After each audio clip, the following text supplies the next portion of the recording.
Pemirsa, terima kasih Anda masih di News Sore bersama saya Camar Haenda. Presiden Prabowo menyatakan pengunduran diri dari jabatan Ketua Umum Pengurus Besar Ikatan Pencaksilat Indonesia atau IPSI setelah 34 tahun mengabdi di dunia pencaksilat.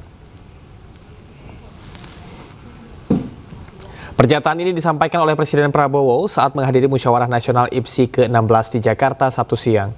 Pengunduran dirinya dari jabatan Ketua Umum PB IPSI karena tugas kenegaraan sebagai kepala negara. Presiden Prabowo menyebut telah mengabdi di pencaksilat selama 34 tahun, diantaranya sebagai Wakil Ketua Umum 4 periode dan Ketua Umum 5 periode. Meski tak lagi menjadi pengurus IPSI, Presiden Prabowo menegaskan akan tetap memberikan dukungan penuh bagi perkembangan pencaksilat di dalam negeri maupun internasional. Prabowo juga sempat meminta maaf lantaran tidak berhasil membawa pencaksilat ke ajang Olimpiade. Alhamdulillah, hari ini saya menyatakan bahwa saya mohon izin untuk tidak lanjutkan sebagai Ketua Umum PBIPSI karena saya sudah mengemban tugas kebangsaan yang menyita waktu saya, sehingga tidak mungkin saya efektif sebagai Ketua Umum PBIPSI. Saya pun minta maaf, beberapa saat ini bisa dikatakan sudah hampir 3 tahun saya tidak terlalu aktif di depan, tapi saya mendukung selalu dari belakang. Sekretaris Kabinet Republik Indonesia Teddy Indrawijaya meluruskan sejumlah isu yang tengah beredar di masyarakat. Ia membantah isu Indonesia chaos dan menegaskan kondisi negara aman dan terkendali. Malam semua. Jadi yang pertama hari ini Jumat 10 April 2026. Tadi sore baru saja teman-teman hadir juga atas perintah Bapak Presiden diserahkan uang cash senilai sekitar 11,4 triliun.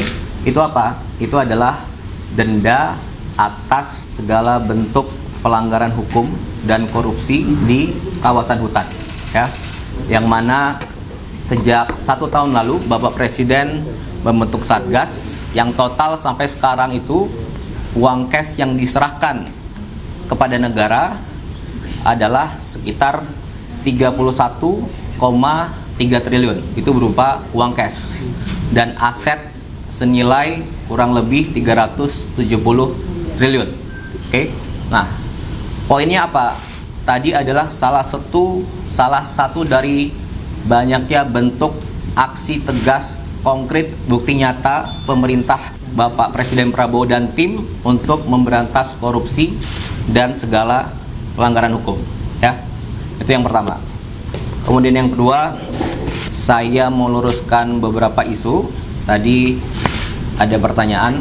Jadi beberapa waktu lalu sempat ada isu yang menyampaikan bahwa dalam waktu dekat Indonesia akan chaos, ya. Pertama saya minta maaf, mau luruskan, itu adalah narasi yang keliru. Tidak ada itu chaos-chaos. Yang ada adalah semuanya terkendali. Buktinya apa? Satu, di tengah konflik global dan dampak di Timur Tengah, perang di Timur Tengah, banyak sekali negara yang menaikkan harga BBM, kesulitan BBM, tapi justru Presiden Prabowo memutuskan untuk tidak menaikkan harga BBM subsidi sama sekali. Itu fakta. Anda bisa lihat sendiri di negara tetangga dan negara sekitar. Oke? Kemudian yang kedua, data perekonomian dari ekonomi yang benar menunjukkan kita mengarah ke optimistik. Daya beli masyarakat terjaga. Dan yang paling penting ini, yang paling nyata, pemerintahan Pak Prabowo sudah 2 kali melaksanakan Lebaran. Dan faktanya, buktinya, di 2 kali itu kita alami bersama, seluruhnya stabil. Harga bahan pokok, kebutuhan pokok tersedia. Harga-harga stabil. BBM tersedia. Dan arus mudik lancar. Itu adalah fakta, data yang tersedia di lapangan. Semua terukur di sini. Jadi masyarakat jangan khawatir. Itu yang kedua. Kemudian yang ketiga saya mau jawab juga, sekarang ini ada satu fenomena. Apa itu? Ada yang namanya inflasi pengamat. Jadi banyak sekali pengamat. Oke. Ada pengamat beras, tapi dia backgroundnya bukan di situ. Ada pengamat militer, ada pengamat luar negeri, dan pengamat-pengamat itu datanya tidak sesuai fakta, datanya keliru. Oke? Dan teman-teman coba Anda perhatikan, dari sebagian besar pengamat-pengamat itu adalah pengamat-pengamat yang sejak dulu sudah berusaha mempengaruhi warga, membentuk opini publik. Bahkan sejak Pak Prabowo belum menjadi presiden, jadi pengamat-pengamat itu sudah mempengaruhi warga. Tapi faktanya apa? Faktanya lebih dari 96 juta warga lebih percaya Pak Prabowo, tidak percaya mereka. Nah, itu adalah bukti nyata kepercayaan publik, bukan suatu asumsi, ya.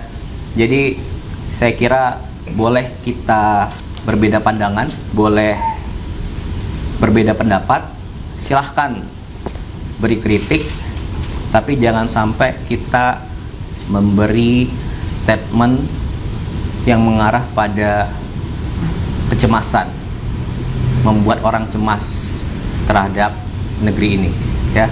Semuanya stabil, semuanya terkendali, dan ya mari kita sama-sama untuk mencapai yang terbaik ke depan.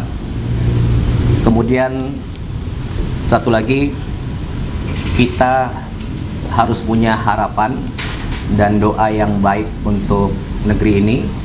Jangan sampai kita menjadi orang-orang yang malah justru mengajak orang lain untuk punya harapan dan doa yang jelek untuk negeri yang kita cintai ini, ya. Semuanya, termasuk Anda rekan-rekan pers, semuanya bekerja keras. Tentu belum sempurna. Kami terima kritik, terima masukan. Nah, secepat mungkin kita sempurnakan, kita maksimalkan sesegera mungkin. Itu aja dari saya. Terima kasih. Presiden Prabowo Subianto akan berangkat kunjungan kerja ke Rusia. Prabowo akan bertemu Presiden Rusia Vladimir Putin membahas sejumlah isu penting termasuk geopolitik dan energi.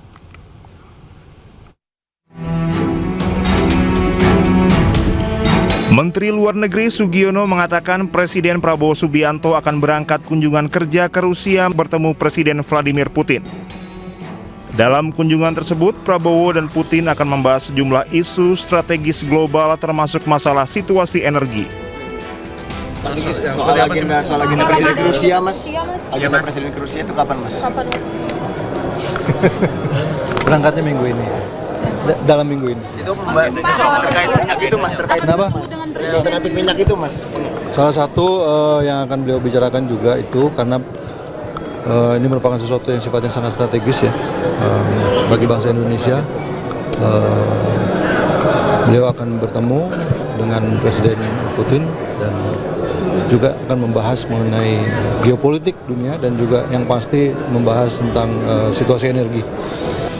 Sebelumnya, Presiden Prabowo Subianto telah berkunjung ke Jepang dan Korea Selatan dan menghasilkan sejumlah kesepakatan kerja bernilai total 575 triliun rupiah.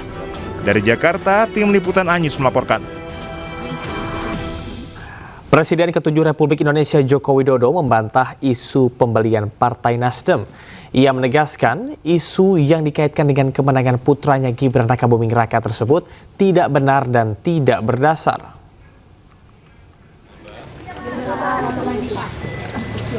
Di kediamannya di Sumber Solo, Joko Widodo menegaskan isu pembelian Partai Nasdem tidak berdasar dan hanya bersifat menuduh.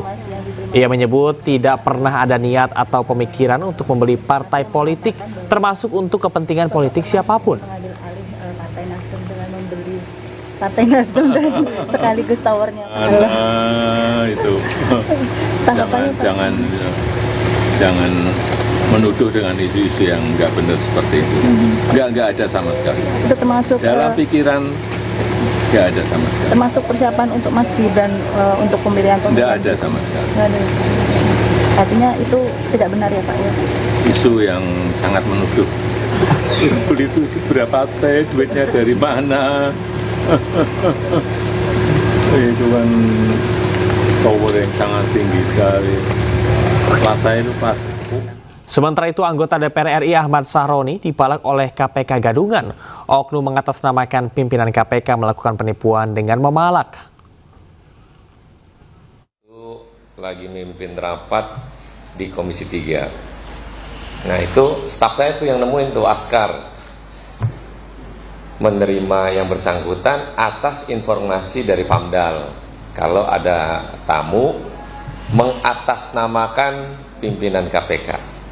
Yang bersangkutan juga menyampaikan sebagai Kabiro Penindakan. Nyampein langsung ini permintaan dari pimpinan KPK. Jumlah uangnya 300 juta. Sore gua menyampaikan itu ke pimpinan KPK. Bertanya, benarkah ini? Dari sana bilang nggak benar. Langsung gue bilang tangkap nih kalau begini nggak benar gitu. Si ibu itu tidak ngomongin perkara, sama sekali nggak ada. Pokoknya minta duit aja atas nama pimpinan KPK. Nah, jadi jangan bernarasi seolah-olah ngurus perkara, kagak ada perkara sama sekali. Cuman minta duit aja. Itu adalah penipuan, mengatasnamakan lembaga. Sekretaris Kabinet Teddy Indrawijaya menyebut Istana mempersilahkan Kejaksaan menggeledah kantor Kementerian Pekerjaan Umum. Istana mendukung proses hukum untuk mengungkap dugaan korupsi di Kementerian PU. Dan pemirsa, usai sudah kebersamaan kita dalam iNews sore hari ini. Temukan informasi-informasi terbaru lainnya di www.inews.id. Cuplikan tayangan berita iNews dapat Anda saksikan di kanal YouTube @official iNews. Dan jangan lupa saksikan iNewsroom sesaat lagi bersama rekan saya Diandra Mukni. Pemirsa, update terus informasi terbaru Anda dan siapkan 3 botol air mineral yang setara dengan 2 liter air untuk 1 hari penuh kesejukan. Saya Camar Henda pamit undur diri, selamat beraktivitas. Sampai jumpa.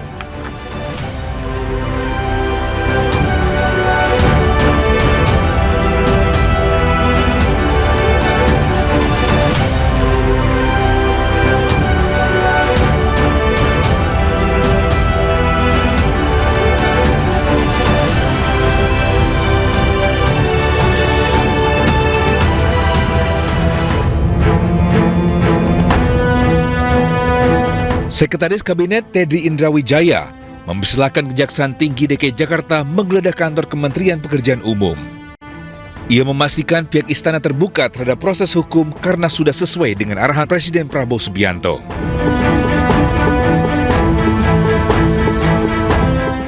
Silakan geledah. Tadi malam kan?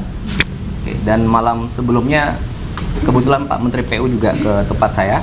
Jadi intinya kita terbuka untuk hukum, termasuk Bapak Presiden sering menyampaikan siapapun bila bersalah dan kalau terbukti ya, itu silakan diperiksa gitu ya, termasuk keluar dan ke dalam. Dan di Kemen PU kemarin digeledah oleh Kejati Jakarta gitu ya. Sebelumnya, Kejati DKI Jakarta menggeledah sejumlah ruangan di kantor Kementerian Pekerjaan Umum Kamis lalu. Usai 7 jam penggeledahan, penyidik menyita sejumlah dokumen. Kejaksaan Tinggi DKI minta izin melakukan pendalaman. Tinggal kasih izin aja. Kamu nggak ngapain? Kenapa aja diperiksa apa? Enggak. Bilang aku mau terkait pasal apa? Cuma ya aku mau pendalaman. Saya nggak tahu. Laporan Dia kan sudah ada awal. Saya memang tidak mau itu kan. Saya bahkan disampaikan ke beliau kalau memang dirasakan perlu ruangan saya didatang ini. Pak, berapa orang? Pak, berapa orang yang datang dari Pak? Saya nggak nanya. Banyak ada berapa? Tadi infonya ada 6 penyidik dari Kejati. Mungkin lebih jelasnya ada berapa?